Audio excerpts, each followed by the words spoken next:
Bengaluru ನಗರಾಭಿವೃದ್ಧಿಗಾಗಿ rebel ಆಗಿದ್ದ ರಾಮಲಿಂಗಾರೆಡ್ಡಿ ಸಿಟ್ಟು ಶಮನ. CM DKShi Surjewala ಸತತ ಸಂಧಾನ, ರೆಡ್ಡಿ ಸಮಾಧಾನ. ಮುಂದೆ ಅವಕಾಶ ಕೊಡೋದಾಗಿ ಹೇಳಿದ್ದಾರೆಂದು ಒಲ್ಲದ ಮನಸ್ಸಿನಲ್ಲೇ ಅನುಸಂಧಾನ. ಹಳೆ ಲವರ್ ಜೊತೆ ಸೇರಿ ಹೆತ್ತ ಮಗಳನ್ನೇ ಹತ್ಯೆ ಮಾಡಿದ್ಲ ಕಿರಾತಕಿ. ಪತಿಗೆ ಡಿವೋರ್ಸ್ ಕೇಳಿ ಪುತ್ರಿಗೆ ಚಟ್ಟ ಕಟ್ಟಿದ್ಲ ಪಾತಕಿ.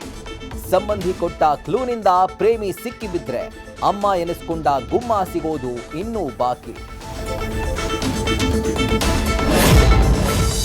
ಮಾಜಿ ಎಂಎಲ್ಸಿ ದಯಾನಂದ ರೆಡ್ಡಿ ಕಿಡ್ನಾಪ್ ಕೇಸ್ಗೆ ಟ್ವಿಸ್ಟ್. ಆಕ್ಸಿಡೆಂಟ್ ಆದಾಗ ನಷ್ಟ ಭರ್ತಿಗೆ ನಕಲಿ ಚೆಕ್ ಕೊಟ್ಟು ಮಾಜಿ ಸೈನಿಕ ಎಸ್ಕೇಪ್. ಬಳಿಕ ಬಿಸ್ನೆಸ್ ಲಾಸ್ ಅಂತ ರೆಡ್ಡಿಯನ್ನೇ ಕಿಡ್ನಾಪ್ ಮಾಡಿ ಹಣಕ್ಕೆ ಡಿಮ್ಯಾಂಡ್. ಕೊನೆಗೂ ಅಪಹರಣ ಮಾಡಿದ್ದ 4 ಅಂದರ್. ಬಹುನಿರೀಕ್ಷಿತ ಸಿಇಟಿ ಪರೀಕ್ಷಾ ಫಲಿತಾಂಶ ಪ್ರಕಟ. ಇಂಜಿನಿಯರಿಂಗ್ನಲ್ಲಿ ತನಿಷಾ ಕಾರ್ತಿಕ್ ಪ್ರಥಮ. ಹಲವು ಕೋರ್ಸ್ಗಳಲ್ಲಿ ಫಸ್ಟ್ ರ್ಯಾಂಕ್ ಗಳಿಸಿ ರಾಜ್ಯದ ಗಮನ ಸೆಳೆದ ನಯನ.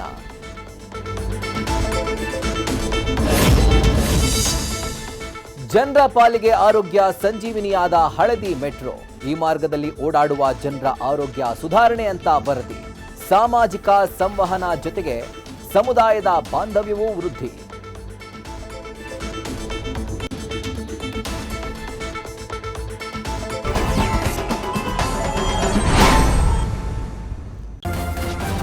ನ್ಯೂಸ್ ಫಸ್ಟ್ ನಿರ್ಭೀತಿಯಿಂದ ನಿಮ್ಮ ಪರವಾಗಿ.